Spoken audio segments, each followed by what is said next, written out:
Welcome back to another interesting tutorial about Android phone settings, tips and tricks. And in today's video, I will show you how to simply update your Auto Android on your Android device or Android Auto on your Android device without any stress and keep your Android Auto up to date. The very first thing you want to do here is to go ahead and proceed to your Play Store on your Android phone. And the next thing you want to do right here is to go ahead and click on your profile icon.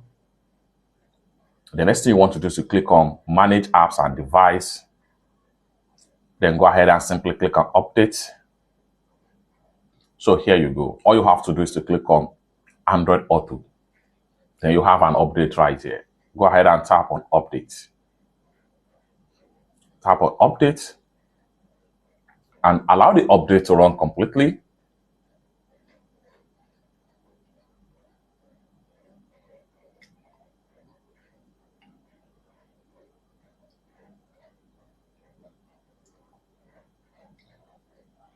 Just like so. After a successful update your Android Auto, you are done. And with this, it's going to fix a lot of bugs and some of the problem about your AI voiceover in your Android Auto on your Android device.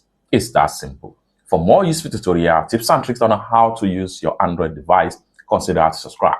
Thank you so much for watching, and I hope to see you in my next video. Bye.